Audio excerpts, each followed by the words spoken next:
No meio do barulho do mundo, entre notificações que apitam sem parar, cobranças que ecoam na mente como um tambor surdo e promessas falsas que brilham como vitrines sedutoras, existe uma voz diferente. Uma voz que não grita, mas sussurra, que não acusa, mas chama, que não exige, mas convida.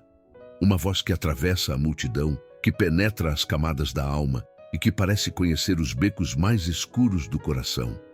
Essa voz não vem com o peso da culpa, mas com a doçura do reconhecimento. Ela te chama pelo nome, e quando você escuta, você sabe que é com você, que sempre foi. Jesus, em João 10, revela algo que não é apenas uma alegoria bonita sobre ovelhas e pastores. É um retrato espiritual de um relacionamento que transcende a religião. Ele não diz apenas que é um pastor, ele diz que é o bom pastor. Aquele que entra pela porta certa, que não invade nem força, que não vem para explorar, mas para cuidar. E a primeira coisa que ele faz, ao entrar, é chamar as suas ovelhas, pelo nome. Não é um chamado coletivo, impessoal, genérico, é um chamado íntimo, único, direto ao coração. É como se ele estivesse dizendo: eu vejo você, eu conheço você, eu sei onde você está, eu sei como você está. Essa voz não é como as outras. Ela tem um som que ressoa na eternidade e reverbera dentro da alma como uma melodia que nunca se esqueceu. Mesmo quando tentamos ignorá-la, ela volta. Mesmo quando tentamos nos esconder, ela encontra. Mesmo quando nos envolvemos em tantos ruídos, ela permanece ali. Constante, paciente, esperando o momento exato para ser ouvida de novo. Mas por que então é tão difícil escutar? Talvez porque estamos rodeados por outras vozes. Vozes que fingem ser guias, mas nos levam a abismos. Vozes que se disfarçam de amor, mas só trazem confusão. Vozes que repetem mentiras até que acreditemos que são verdades. Vozes que dizem que não somos dignos, que não somos amados, que não temos valor. Vozes que nos convenceram de que estamos sozinhos, abandonados, invisíveis. E quanto mais nos deixamos levar por essas vozes, mais difícil se torna reconhecer aquela voz, a verdadeira, a do bom pastor. Mas ele não desiste. O bom pastor continua chamando, dia após dia. Chama quando acordamos angustiados. Chama quando tudo parece estar dando errado. Chama quando ninguém nos entende. Chama quando olhamos no espelho e não reconhecemos mais quem somos. Ele chama com firmeza e ternura, com autoridade e compaixão. Ele nos chama para fora do medo, da confusão, da mentira, da escuridão. Ele nos chama para a luz e para o abrigo seguro que só sua presença pode oferecer. Essa voz carrega a identidade. Ao ouvi-la, você se lembra de quem é. Não mais perdido, não mais órfão, não mais errante, mas ovelha dele, escolhido, amado, guardado. Ele não nos chama por aquilo que fizemos, mas por aquilo que somos para ele. Sua voz não traz o peso do passado, mas a promessa do cuidado constante. E esse chamado não acontece apenas uma vez, ele é diário, constante, incessante.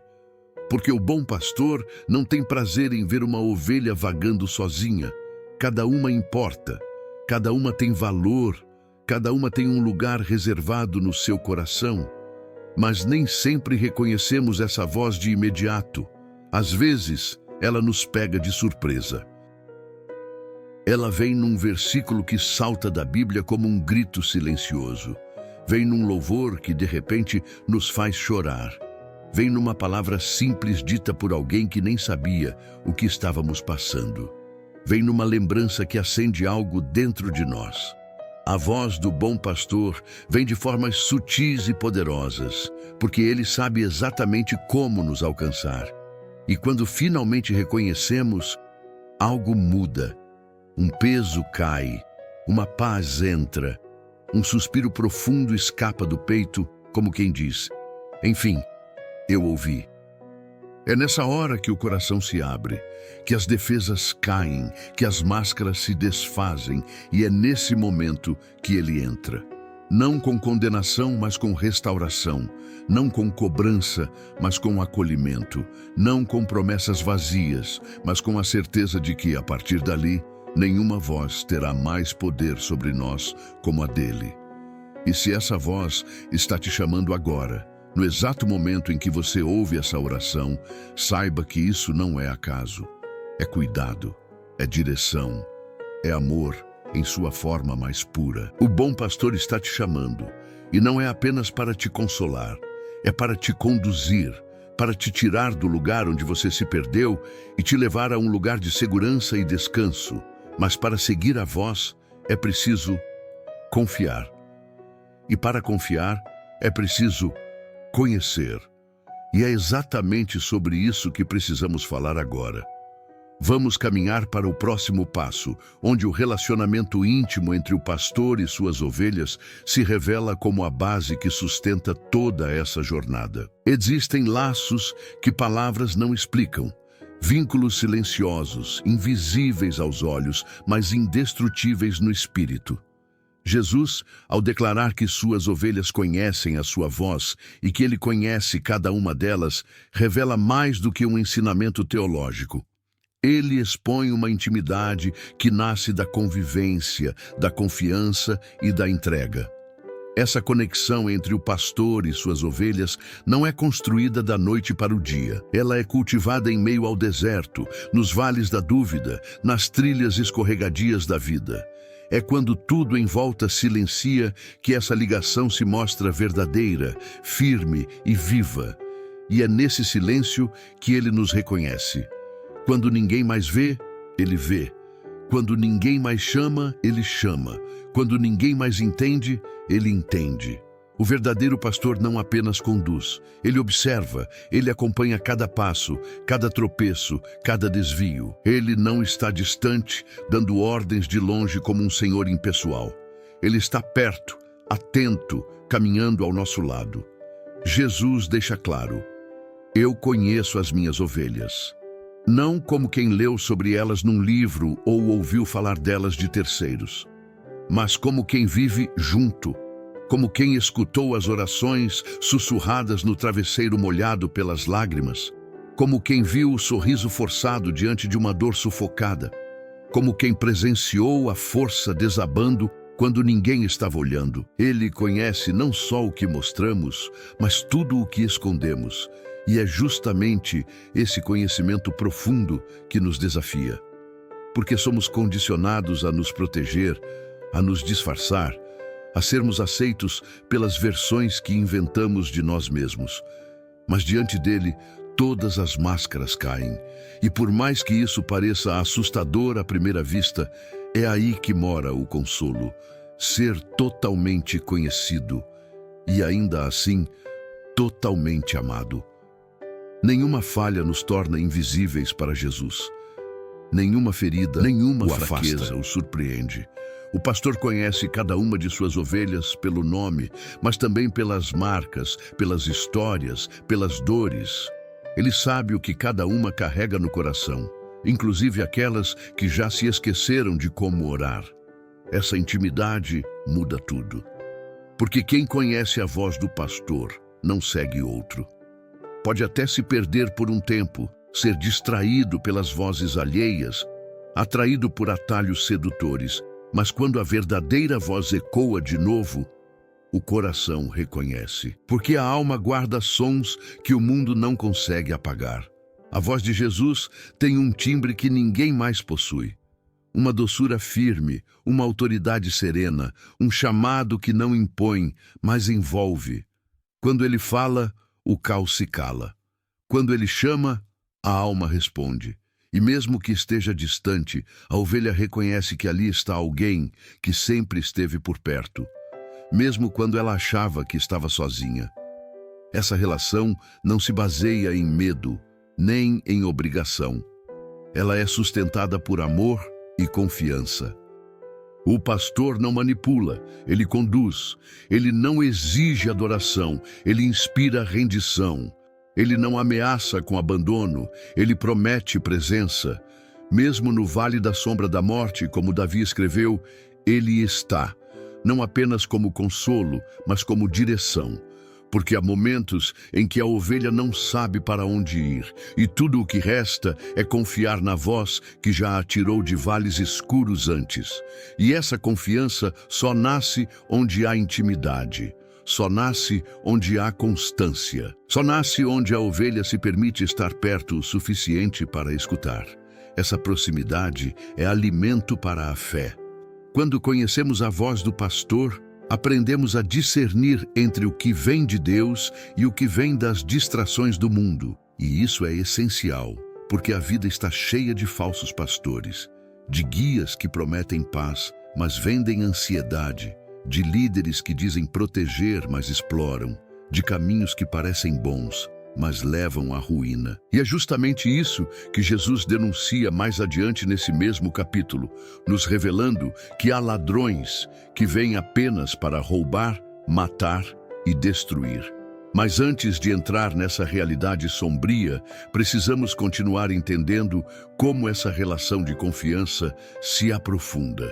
Porque há um momento decisivo, um ponto de virada, onde o pastor deixa de ser apenas alguém que cuida e se torna aquele por quem estaríamos dispostos a entregar tudo. E quando esse amor se revela na sua forma mais radical e sacrificial, compreendemos porque nenhuma outra voz pode ocupar o lugar dele. Vamos entender isso com clareza no próximo ponto, quando o bom pastor nos mostra o quanto está disposto a dar por amor às suas ovelhas. Há uma frase que atravessa os séculos e carrega consigo um peso que a mente humana jamais será capaz de medir completamente. O bom pastor dá a vida pelas ovelhas, dita por Jesus em João 10. Essa afirmação não é apenas uma metáfora poética, mas a revelação de um amor que desafia toda lógica, todo instinto de autopreservação, toda estrutura racional de troca. Jesus não apenas afirma que conhece suas ovelhas. Ele não só diz que as conduz ou que fala com elas. Ele vai além. Ele se entrega por elas, dá a vida, abre mão do próprio fôlego, escolhe a cruz, não por glória, mas por amor. E é nesse ponto que o Evangelho atinge sua profundidade mais abissal, porque aqui o Deus infinito se torna o sacrifício, o pastor se torna o cordeiro. Essa entrega muda tudo, porque vivemos em um mundo acostumado a lideranças que exigem sacrifícios, mas raramente os fazem. Um mundo onde o poder geralmente pisa para subir, onde o mais forte sobrevive às custas do mais fraco. Mas Jesus inverte. Jesus desmonta a lógica do mundo. Ele é o pastor que desce ao vale, que se deita na frente do lobo para proteger a ovelha, que aceita ser ferido para que outros vivam. E isso não foi um discurso vazio. Foi uma escolha vivida, suada, sofrida. Cada passo em direção ao Calvário era uma confirmação dessa verdade. O bom pastor não fala apenas com palavras, ele fala com a cruz. A profundidade desse amor escapa de qualquer moldura emocional que tentemos construir. Porque não se trata de um amor baseado no mérito. Jesus não deu a vida pelas ovelhas perfeitas. Ele não esperou que elas se tornassem dignas. Ele não fez cálculos de retorno emocional, espiritual ou moral. Ele amou primeiro. Ele entregou primeiro. Ele deu antes que entendêssemos o valor do que ele estava dando. E é exatamente isso que torna esse amor tão avassalador. A consciência de que ele morreu por nós quando ainda estávamos perdidos, confusos, feridos, distantes. Quando ainda éramos ovelhas rebeldes, cansadas de fugir, ele permaneceu decidido a morrer em nosso lugar. Esse amor nos constrange, porque diante dele não há espaço para orgulho, não há espaço para a ilusão de autossuficiência. Quando olhamos para a cruz e entendemos que foi o nosso pastor quem escolheu se deitar ali, não por obrigação, mas por afeição, por um senso de cuidado incondicional, incondicional, nossa alma não consegue continuar fingindo que pode caminhar sozinha. Somos lembrados de que pertencemos a alguém que não mediu esforços para nos resgatar. E isso gera um tipo de gratidão que transborda em rendição, em confiança, em desejo de estar perto. Não por medo, mas por amor. A imagem do bom pastor dando a vida não deve ser tratada como uma figura distante ou uma cena simbólica do passado. Ela continua viva, real, presente. Ainda hoje, ele continua se doando por nós. A cada manhã em que somos poupados do mal, a cada livramento que sequer percebemos, a cada conforto que sentimos em meio à dor, há ali a mão do pastor se estendendo. Ele continua protegendo, guiando, intercedendo. A entrega da cruz não foi um ponto final, mas o início de uma presença constante, de um amor que não se ausenta mesmo quando tudo parece perdido. E é curioso, ou melhor, milagroso, pensar que esse amor não tem exceções. Que não importa o quanto você tenha se afastado, quantas vezes você tenha se desviado, quantas vozes tenha seguido além da voz dele, ainda assim o bom pastor continua chamando, continua amando, continua dizendo: eu dei minha vida por você. Isso não muda com o tempo, não se desfaz com os erros, não se enfraquece com as quedas. Ele permanece, fiel, presente, disposto. Esse tipo de entrega deveria nos fazer refletir sobre a maneira como enxergamos a vida. Porque muitas vezes vivemos como se fôssemos o centro do universo, como se tudo girasse em torno das nossas vontades, conquistas, desejos. Mas quando paramos diante do bom pastor que deu a vida por nós, percebemos que somos parte de algo muito maior, de uma história escrita com sangue e graça. E essa percepção muda nosso olhar, muda nossas prioridades, muda nosso coração.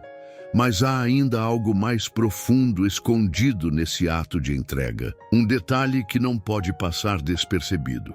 Jesus diz que dá a vida e que tem o poder de retomá-la. Ou seja, ele não foi vítima de uma emboscada. Ele não foi pego de surpresa. Ele escolheu morrer, escolheu se entregar. E isso nos conduz a um novo patamar de compreensão. Porque o mesmo pastor que deu a vida também ressuscitou. O mesmo que se deitou no vale, se levantou com autoridade para vencer o pecado, a dor e a morte. E é esse mesmo Jesus, ressurreto, que continua nos guiando. Ele não está mais no túmulo, ele está vivo, chamando pelo nosso nome. E é justamente esse chamado que nos leva ao próximo ponto. Porque se o bom pastor deu a vida e retomou essa vida por nós, a grande pergunta agora é: o que ele espera de nós como suas ovelhas? O que significa, na prática, seguir a voz de alguém que já passou pela morte e venceu? O que muda no nosso cotidiano, nas nossas decisões, nos nossos caminhos? A resposta para isso está nas próximas palavras de Jesus, onde ele começa a falar sobre portas, liberdade e pastagens. Jesus não apenas se apresenta como o pastor, ele também se declara a porta. Essa afirmação, por mais simbólica que pareça à primeira vista, carrega uma revolução espiritual em seu núcleo. Eu sou a porta. Quem entra por mim será salvo. Com essa frase, ele não apenas nos oferece um caminho, ele se torna o próprio caminho. E aqui o cenário muda, a atmosfera se transforma e a metáfora nos transporta para algo ainda mais íntimo, ainda mais definitivo. A figura do pastor agora também é o limiar, o acesso, o ponto de travessia entre a perdição e a vida. E quando Jesus diz que é a porta, ele está dizendo que não existe outro modo seguro de passar. Não há atalhos, não há brechas. Ele é o único meio pelo qual as ovelhas podem entrar e encontrar pastagens. Essa ideia de porta nos confronta com algo que muitas vezes evitamos encarar, a necessidade de decisão. Porque portas não são apenas estruturas arquitetônicas, Elas são limites. Elas separam espaços, definem territórios, delimitam realidades. Do lado de fora, há confusão, escuridão. Do lado de dentro, há proteção, alimento e direção. Mas para passar por uma porta é preciso escolha, é preciso coragem para atravessar. E Jesus se coloca nesse lugar. Ele não impõe a entrada, mas também não promete segurança para quem fica do lado de fora. Ele oferece acesso, mas exige resposta. E essa tensão entre a promessa e o convite é onde nossas almas travam batalhas silenciosas. Quantas vezes hesitamos diante dessa porta? Quantas vezes ouvimos o chamado, mas permanecemos parados, com medo do que está além? Jesus, como a porta, não apenas nos conduz à salvação eterna, mas também nos oferece acesso a uma vida de liberdade real. Ele mesmo diz: entrará e sairá e encontrará pastagem. Isso quebra com a ideia de um cristianismo aprisionado, sufocante, de clausura espiritual. Não, essa porta não é um cárcere, é um portal. Quem passa por ela encontra liberdade verdadeira, não a liberdade do mundo, que é apenas a disfarçada prisão dos desejos sem direção, mas a liberdade de ser guiado, de ser protegido, de estar num ambiente onde o medo não governa, onde a alma pode respirar e descansar. Essa promessa de encontrar pastagem não é apenas uma figura de linguagem. É o retrato de um lugar onde as necessidades são supridas, onde o espírito se nutre, onde a alma encontra propósito. E como é poderosa essa imagem de uma ovelha que pode entrar e sair com confiança, num mundo onde o medo nos tranca por dentro e a insegurança nos impede de avançar. Essa liberdade proposta por Jesus é como um vento que sopra em janelas antes trancadas. Não há ameaça dentro da presença dele, não há opressão em seguir sua voz. Pelo contrário, há descanso, há vida abundante. Ovelhas não vivem em tensão quando sabem que o pastor está por perto. E quando esse pastor é também a porta, entendemos que estamos completamente cercados de cuidado. Ele é a entrada, ele é a proteção, ele é o caminho e ele é o destino. Tudo começa e termina nele. Mas há outro lado nessa verdade que também precisa ser olhado de frente, porque Jesus também alerta sobre aqueles que tentam pular o muro. Ele denuncia os ladrões, os salteadores, os impostores. Ele está nos dizendo com clareza que há vozes que não vêm dele, que há caminhos que não levam a ele, e mais ainda, que há intenções por trás dessas vozes que são destrutivas. O ladrão não vem senão para roubar, matar e destruir. Essa não é apenas uma descrição de agentes externos. É um diagnóstico de tudo aquilo que tenta sequestrar nossa atenção, nossa paz, nossa fé. Existem ladrões disfarçados de liberdade, de sucesso, de felicidade momentânea. Eles oferecem atalhos, mas entregam prisões. Prometem prazer, mas entregam culpa. Falam de independência, mas geram vazio. E Jesus deixa claro: a única entrada segura é por ele.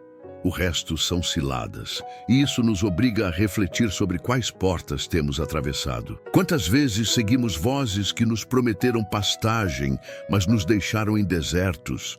Quantas vezes confiamos em líderes, ídolos, prazeres passageiros que diziam oferecer vida, mas no fim nos deixaram mais cansados, mais feridos, mais perdidos?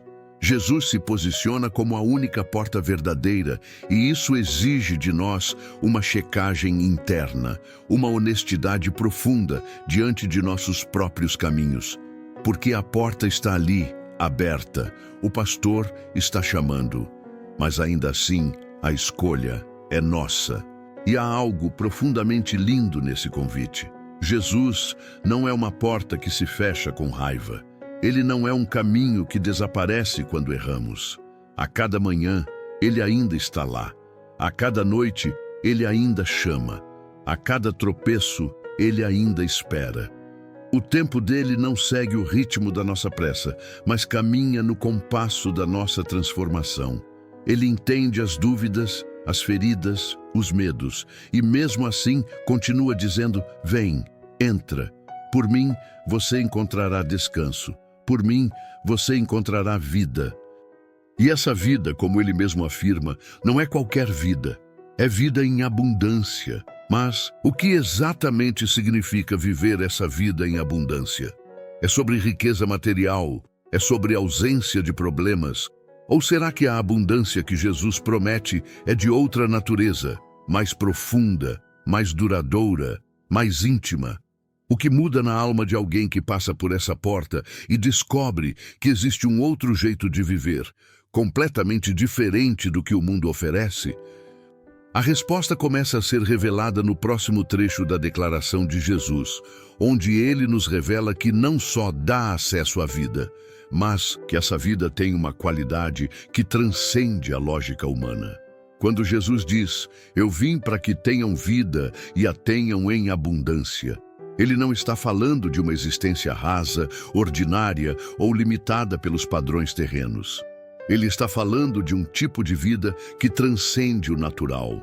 Uma vida que não é medida pela quantidade de dias, mas pela densidade de significado em cada um deles. Uma vida que não se resume a respirar, trabalhar e sobreviver, mas uma vida que pulsa com propósito, que se alimenta de esperança, que se move na direção do céu, mesmo quando os pés ainda estão na terra. É a vida que começa no coração, inunda a alma, transborda no olhar e transforma o modo como se enxerga tudo ao redor. Não é exagero, não é poesia vazia, é o que Jesus oferece, vida em abundância. Mas como é essa abundância? Ela não se revela nos saldos bancários, nem nos holofotes do reconhecimento humano. A abundância de Cristo é silenciosa, mas gritante. É invisível aos olhos, mas inegável ao toque de quem a experimenta. É acordar com paz, mesmo quando o mundo ao redor está em guerra. É encontrar alegria no meio da dor, porque sabe que há um propósito que sustenta tudo. É sentir-se completo, mesmo quando há faltas. É saber que você é amado, mesmo quando o mundo inteiro diz o contrário. Essa abundância é um estado de espírito, uma comunhão constante com o eterno, uma fonte que nunca seca, uma mesa farta em meio ao deserto. Essa vida que Jesus promete não é isenta de problemas. Não. Ela é, na verdade, uma travessia firme por meio deles. A abundância de que ele fala não é feita de ausência de lutas, mas da certeza de que nenhuma batalha será enfrentada sozinho. É a consciência de que, mesmo no vale da sombra da morte, existe um pastor que caminha junto, que guia, protege, consola, instrui e fortalece. Uma vida abundante é aquela que pode olhar para a tragédia e, ainda assim, enxergar uma semente de milagre. Que pode ouvir más notícias e não perder a esperança. Que pode ser traída por homens, mas permanece segura em Deus. Isso é vida. Isso é abundância. E isso só é possível por meio de Jesus. E há algo ainda mais profundo nessa promessa. Porque Jesus não está oferecendo apenas uma qualidade de vida melhor.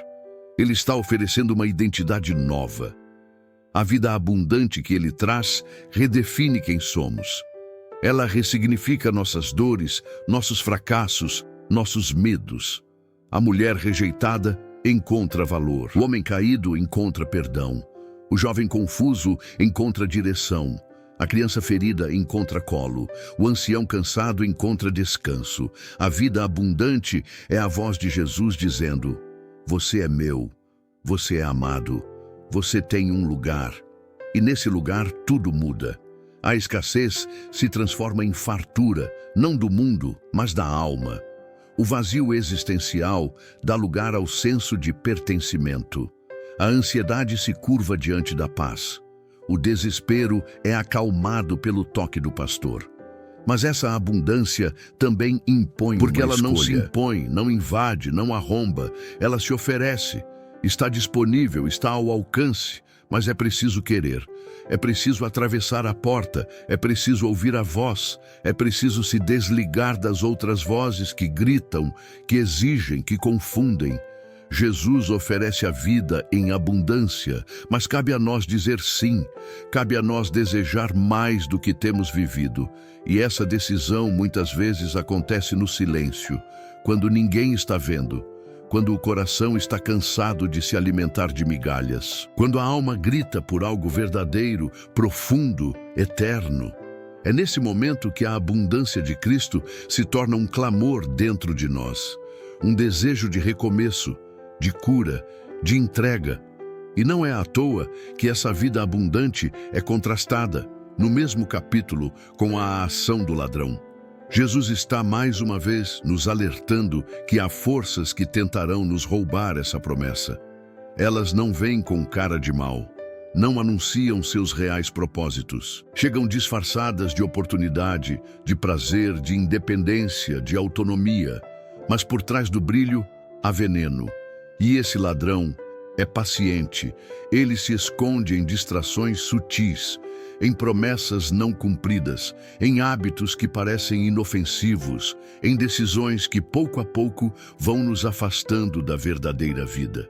E quando menos se percebe, a alma está exausta e o coração vazio. É por isso que Jesus insiste tanto em se apresentar. Ele está dizendo: eu sou o oposto disso. Eu sou o caminho de volta. Eu sou a vida que você perdeu e estou aqui, agora. Essa vida abundante também não é estática, ela é um rio em constante movimento. Ela cresce, amadurece, se expande. É possível viver por anos na presença de Jesus e ainda ser surpreendido por novas camadas dessa abundância. Porque ela não tem fim. Ela é como um oceano em que mergulhamos cada vez mais fundo. À medida que confiamos, nos rendemos, obedecemos, essa vida vai tomando conta, vai transbordando. E é aí que começamos a impactar outros ao nosso redor. Porque quem vive em abundância não consegue guardar isso só para si. A paz extravasa, a fé contagia, a esperança se espalha e vidas são tocadas, lares são restaurados, caminhos são transformados. E talvez essa seja uma das maiores belezas dessa promessa. A abundância de Jesus não termina em nós. Ela passa por nós. Somos canais, instrumentos, mensageiros. E essa é uma das maneiras como Jesus continua sendo o bom pastor hoje, por meio das nossas mãos, das nossas palavras, dos nossos atos. Quando vivemos essa vida abundante, nos tornamos testemunhas vivas do que Ele é capaz de fazer. E nossa existência passa a ser uma extensão do cuidado dele. Ovelhas que se tornam pastores, feridos que se tornam curadores, perdidos que agora apontam o caminho. Essa é a lógica do reino. Essa é a força da abundância. Mas como essa vida, que é tão intensa e transformadora, se torna realidade mesmo nos dias em que tudo parece desabar? Como manter a fé viva quando os ventos são contrários, quando a dor aperta, quando o céu parece de bronze e Deus parece em silêncio? Essa resposta começa a surgir no momento em que Jesus faz uma das declarações mais protetoras e reconfortantes de todo o capítulo. Eu lhes dou a vida eterna, e jamais perecerão. Ninguém as poderá arrancar da minha mão. Essas palavras não são apenas consolo, são um escudo, um abrigo, um juramento divino gravado não em tábuas de pedra, mas nos recessos eternos do coração do próprio Deus. Jesus, ao proferir essa declaração, está tocando em uma das maiores dores do ser humano: o medo do abandono, o pavor da perda, o trauma da rejeição. Ele sabe que somos frágeis, sabe que muitas vezes caminhamos como quem se equilibra em cordas bambas sobre o abismo. Sabe que há dias em que tudo em nós parece querer desistir. E ainda assim ele afirma com firmeza: ninguém as poderá arrancar da minha mão. Essa não é uma frase comum. Ela carrega em si o peso da eternidade. Imagine a mão do Criador. A mesma mão que formou o universo com uma palavra. A mesma mão que desenhou montanhas, que suspendeu os céus, que traçou os rios e moldou os vales. A mesma mão que curou cegos, que lavou os pés dos discípulos, que tocou os leprosos, que ergueu os mortos. A mão que foi traspassada por cravos, marcada por dor, perfurada por amor. Agora, essa mão segura você, com firmeza, com zelo, com ternura, não com força bruta, mas com uma força inabalável de cuidado. E ele diz: você está aqui, e ninguém vai te tirar. Essa é uma promessa que grita contra a insegurança que tantos vivem. Quantas pessoas vivem com medo de não serem salvas? Quantas acreditam que um erro pode afastá-las de Deus para sempre? Quantas acham que a salvação é uma corda fina que se arrebenta ao menor deslize? Mas Jesus vem e nos apresenta outro cenário. Ele está dizendo que uma vez dentro do aprisco, uma vez resgatado por ele, ninguém, absolutamente ninguém, tem poder para desfazer esse resgate. Nem o mundo, nem o pecado, nem as circunstâncias, nem o passado, nem o próprio inferno. Porque a salvação não está nas nossas mãos, está nas dele, e ele não falha. É claro que haverá tentações, é claro que haverá vozes tentando nos convencer do contrário. O diabo é astuto, ele sussurra em momentos de vulnerabilidade. Tenta nos fazer acreditar que não somos dignos, que erramos demais, que Deus já desistiu de nós. Mas é justamente aí que essa promessa se torna uma arma, uma âncora, uma fortaleza. Porque Jesus está dizendo: mesmo quando você não sente, eu ainda te seguro. Mesmo quando você cai, eu não te solto. Mesmo quando tudo desmorona, eu continuo aqui. Isso não é licença para viver de qualquer jeito. Pelo contrário, é o combustível para buscar uma vida alinhada com o céu. É o tipo de amor que constrange, que atrai, que transforma. E é interessante perceber que essa segurança não vem de um lugar de passividade.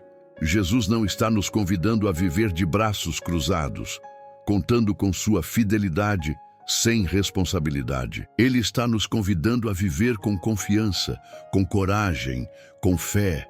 Saber que estamos em suas mãos nos dá ousadia para enfrentarmos os vales da vida com a certeza de que não estamos sozinhos.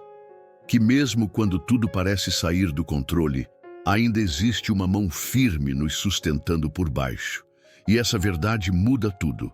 Muda a forma como enfrentamos o luto, como lidamos com perdas, como encaramos diagnósticos, como suportamos dias escuros, porque a mão que segura é a mão que não falha. E essa promessa também nos confronta, porque ela revela que, no fundo, muitos de nós ainda tentam se agarrar a outras mãos. A mão da autossuficiência, a mão do orgulho, a mão do controle, a mão do medo. Mas chega um momento, e esse momento chega para todos, em que percebemos que nenhuma dessas mãos tem força para nos segurar quando a vida realmente desaba. E é nesse instante que nos rendemos, que paramos de lutar com Deus, que reconhecemos que é melhor estar nas mãos dele do que em qualquer outro lugar, e que mesmo quando não entendemos o que ele está fazendo, podemos descansar no fato de que estamos seguros. O texto ainda aprofunda essa verdade ao afirmar que o Pai, que as deu para mim, é maior do que todos. Ou seja, a nossa segurança não depende da nossa força, da nossa fé ou da nossa performance. Depende da grandeza de Deus, da imensidão do seu amor, da soberania do seu querer. Jesus está nos mostrando que o Pai, o Criador de todas as coisas, foi quem nos confiou a Ele. E o que Deus entrega, ninguém toma. O que Ele sela, ninguém rompe. O que Ele determina, ninguém desfaz. E isso nos leva a um lugar de descanso. Um descanso que não é preguiçoso, mas reverente. Um descanso que não paralisa, mas liberta. Um descanso que nos faz viver de forma leve, sabendo que a eternidade já foi resolvida por alguém que não muda. Essa verdade é um bálsamo para os dias de dúvida, para os momentos em que a fé balança, em que a alma se sente órfã, em que a oração parece não passar do teto. Nessas horas, precisamos nos lembrar: Ele não solta, Ele não desiste, Ele não muda. A mão que nos segura hoje é a mesma que nos segurará amanhã. Mesmo quando tudo parecer perdido, mesmo quando o medo gritar mais alto, mesmo quando não houver mais forças para continuar. Porque não é sobre o quanto conseguimos nos agarrar a Deus, é sobre o quanto Ele nos segura. E Ele prometeu: ninguém, absolutamente ninguém, pode nos arrancar de sua mão. E é nesse contexto que começamos a entender o verdadeiro significado de sermos ovelhas dele. Não apenas ouvimos sua voz, não apenas entramos pela porta, não apenas recebemos vida em abundância, mas agora somos protegidos por um amor que não permite que nada, nem ninguém, nos arrebate. E isso nos leva à dimensão mais profunda da comunhão com Cristo, a unidade perfeita entre Ele e o Pai. Porque ao afirmar eu e o Pai somos um, Jesus revela algo que muda completamente a forma como vemos a Trindade, o amor e o lugar que ocupamos nesse mistério divino. Eu e o Pai somos um. Essas 5 palavras saíram da boca de Jesus como uma flecha disparada diretamente no centro de todas as estruturas religiosas e sociais do seu tempo. Não foram apenas uma declaração teológica, foram um terremoto espiritual, uma ruptura nos céus e na terra. A multidão que o escutava ficou em choque. Os religiosos ficaram em fúria, os céus ficaram em silêncio e os demônios estremeceram. Porque essa frase não apenas conecta Jesus ao Pai, ela coloca Jesus no mesmo nível do Pai.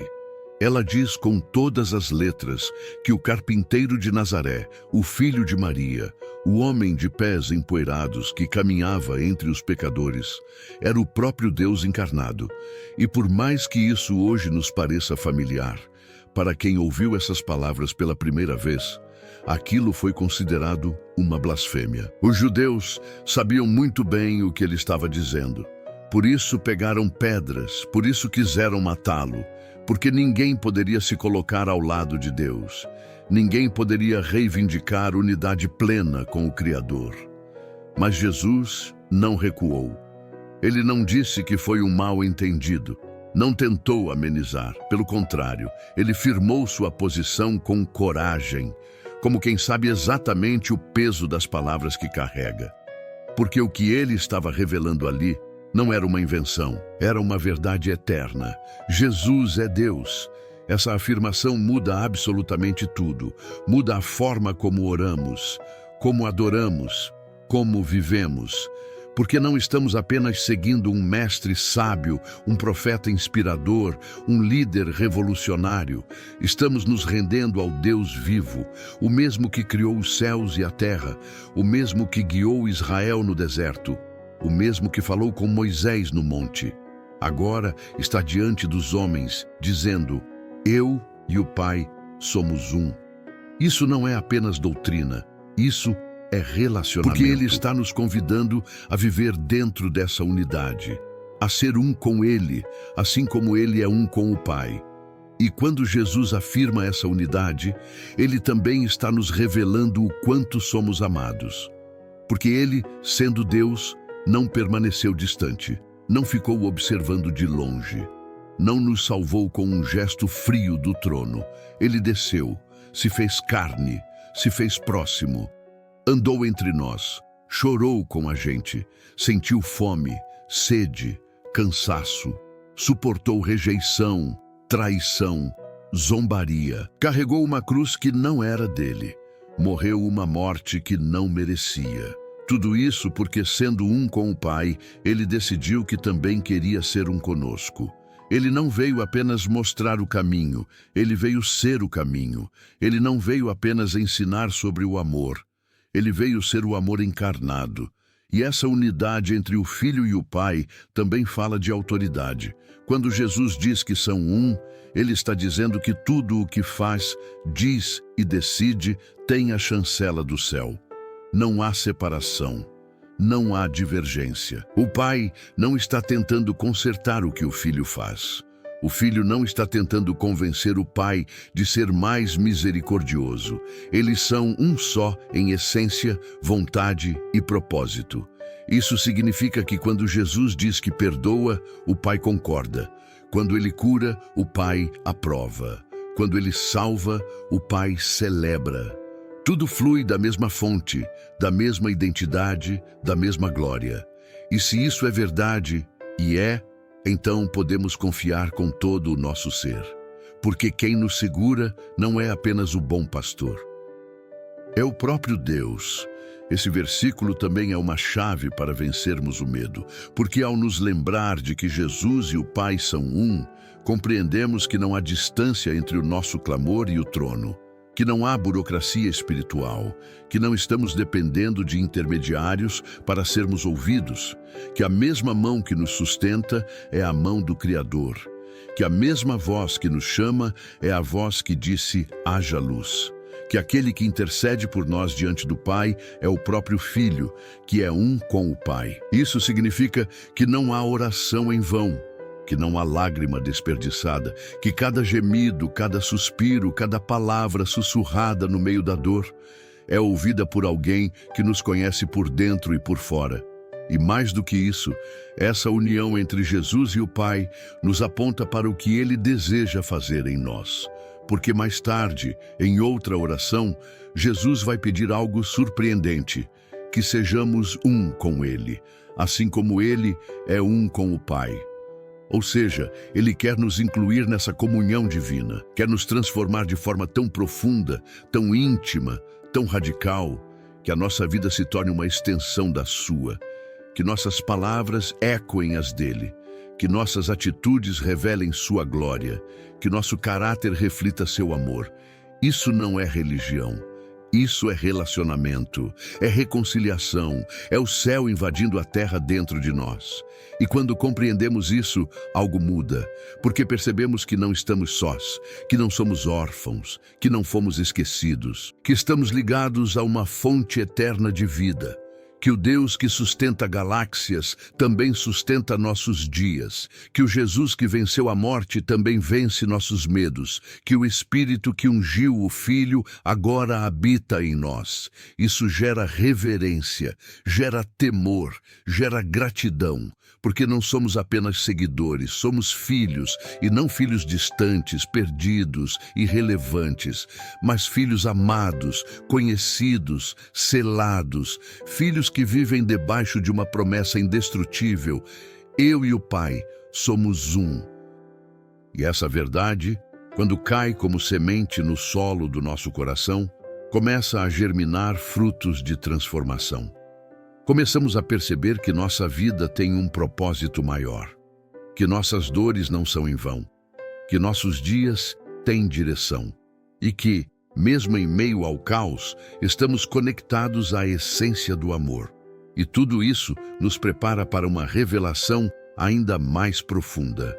No versículo 30, Jesus diz: eu e o Pai somos um. Este é o ponto culminante de uma série de declarações e afirmações audaciosas feitas por Jesus durante seu ministério.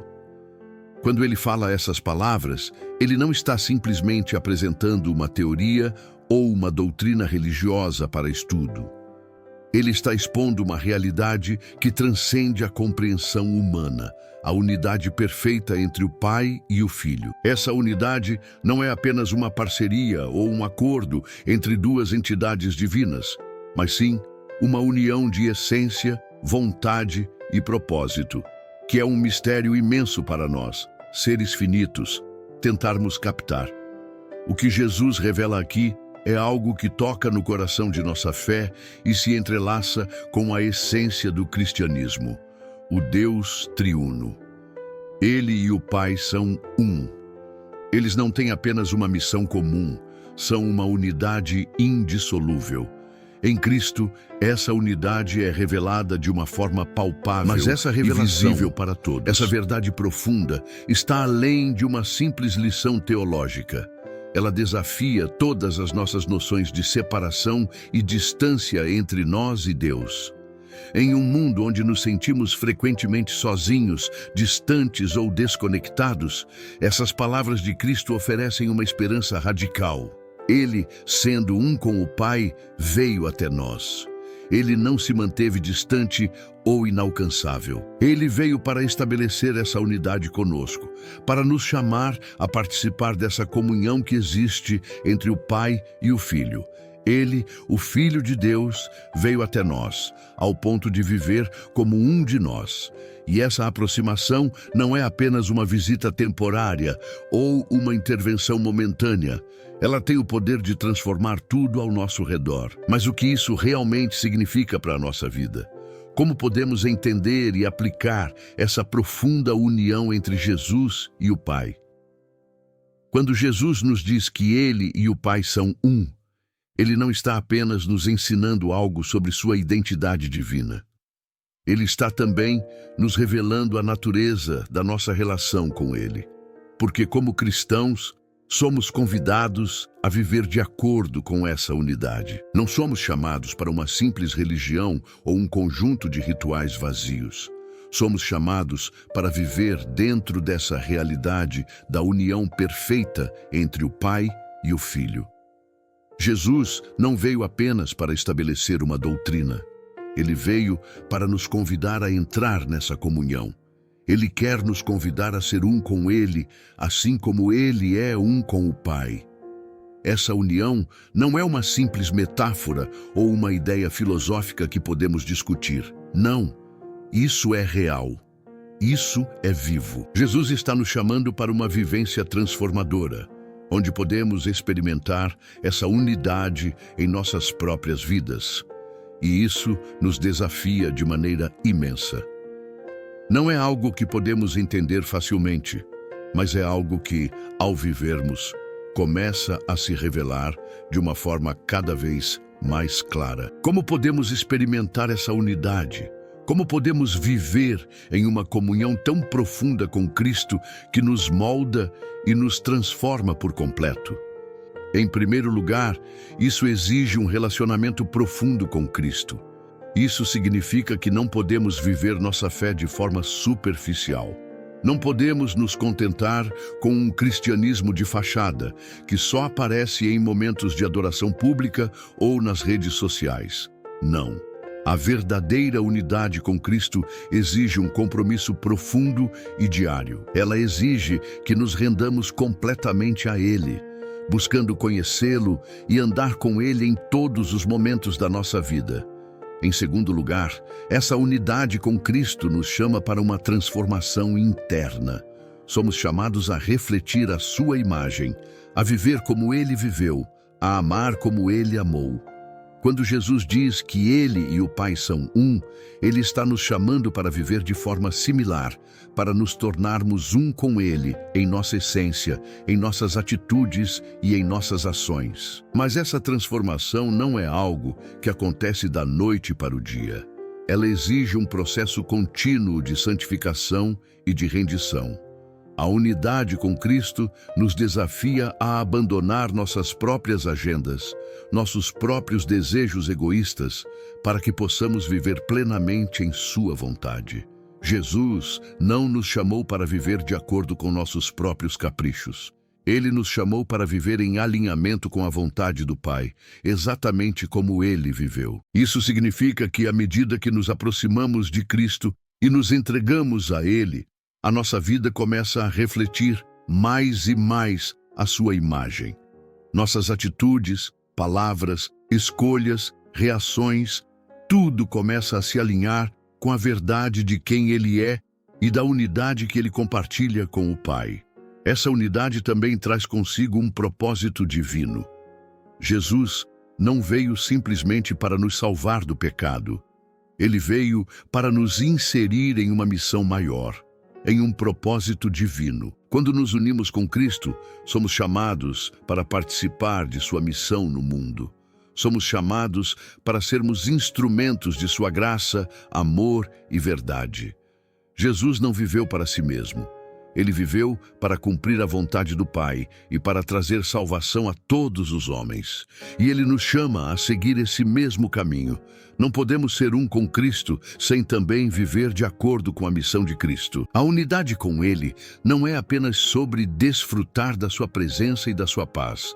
É sobre viver para os outros, amando-os e buscando levar a eles a mesma salvação que recebemos. Portanto, ao refletirmos sobre essas palavras de Jesus em João 10:30, somos desafiados a viver em uma unidade mais profunda com Ele. A questão não é apenas entender a doutrina, mas permitir que ela nos transforme, nos modele e nos leve a viver da maneira que Ele viveu. E assim, ao nos entregarmos a essa unidade com Cristo, começamos a experimentar a verdadeira plenitude da vida que Ele oferece. Mas ainda há algo mais profundo a ser descoberto sobre esse relacionamento. Eu e o Pai somos um. Esta simples, porém poderosa frase não é apenas uma afirmação teológica. É um convite a vivermos algo radicalmente transformador. Ao longo de toda esta oração, passamos por uma jornada de reflexão e entrega. Mas agora chegamos ao momento de vivermos, de aplicarmos, de nos entregarmos de forma real a essa verdade em nossas vidas. Jesus, ao declarar sua unidade com o Pai, nos apresenta a mais profunda das relações, uma união indissolúvel, perfeita, que transcende todas as barreiras humanas, todas as nossas limitações e expectativas. Ele nos chama para esse relacionamento, nos convidando a uma comunhão com Ele que vai além do simples entendimento intelectual. Não se trata apenas de saber que Ele e o Pai são um. Trata-se de viver essa verdade, de experimentar essa unidade e permitir que ela nos transforme por dentro e por fora. Agora, ao chegarmos ao fim dessa oração, somos desafiados a refletir sobre como essa união com Cristo se reflete em nossa própria vida. Como podemos viver de maneira que nossa caminhada com Jesus seja mais do que uma crença abstrata ou um simples conjunto de normas religiosas? Como podemos viver de forma prática e tangível, com uma intimidade verdadeira com Cristo, de modo que Ele se torne não apenas o centro da nossa fé, mas também o centro da nossa vida cotidiana? Lembre-se, a unidade com Cristo não é algo passivo. Não é apenas algo que recebemos, mas algo que devemos cultivar, algo que deve se refletir em nossas escolhas diárias, nas nossas atitudes, nas nossas palavras e especialmente no nosso amor uns pelos outros. Porque, como Cristo nos ensinou, a verdadeira unidade com Ele é revelada na forma como amamos aqueles que Ele ama, como servimos ao próximo, como buscamos viver de acordo com a sua vontade. Neste momento, a oração se torna um convite. Um convite não apenas para fechar este tempo de reflexão, mas para abrir um novo capítulo em nossa caminhada com Cristo. Um convite para nos entregarmos de corpo e alma a essa verdade que Ele nos apresentou, que Ele e o Pai são um e que somos chamados a viver em unidade com Ele, assim como Ele é um com o Pai. O que isso significa para você hoje? Como isso vai mudar a forma como você vive a sua fé daqui para frente? Agora, enquanto nos aproximamos do fim dessa oração, não vamos encerrar com uma simples despedida. Ao contrário, vamos fazer disso um ponto de partida. Que esta oração seja apenas o início de uma jornada mais profunda com Cristo. Que ela seja o começo de um relacionamento renovado, mais forte, mais íntimo e mais real. Porque, ao final, é isso que Jesus nos oferece. Não uma religião vazia ou uma tradição distante, mas uma vida cheia da sua presença, da sua paz e de uma união indissolúvel com Ele. Então, como resposta a esse chamado, faça da sua vida um reflexo dessa unidade. Decida hoje viver em Cristo de uma maneira mais profunda. não apenas como um seguidor, mas como alguém que é um com Ele, que vive com Ele e que ama com o mesmo amor que Ele nos oferece. Esse é o verdadeiro propósito da nossa fé. Viver em unidade com Cristo, compartilhando com o mundo a transformação que Ele traz. Agora, ao fecharmos este momento, que a paz de Cristo, que excede todo o entendimento, seja o nosso guia. Que a unidade que Ele tem com o Pai seja também a nossa, em nossos corações e em nossas vidas. Que vivamos todos os dias para refletir essa verdade ao mundo ao nosso redor. E que, em tudo o que fizermos, possamos dizer com confiança: eu e o Pai somos um. Amém.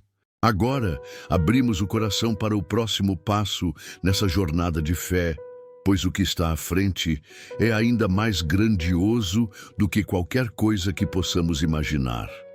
O próximo passo, o próximo convite de Cristo nos aguarda. E como sempre, Ele nos chama para segui-lo. Deus tem um propósito para cada detalhe da sua vida. Ele vê suas batalhas, conhece seus sonhos e já está preparando algo maior do que você imagina. A oração é a chave que abre portas, a gratidão atrai bênçãos e a fé nos sustenta, mesmo nos dias difíceis. Se essa mensagem tocou seu coração, curta este vídeo para que mais pessoas sejam alcançadas. Inscreva-se no canal e ative o sininho para receber orações poderosas todos os dias. E mais do que isso, compartilhe essa palavra com as pessoas que você ama. Deus pode usar você para ser resposta na vida de alguém.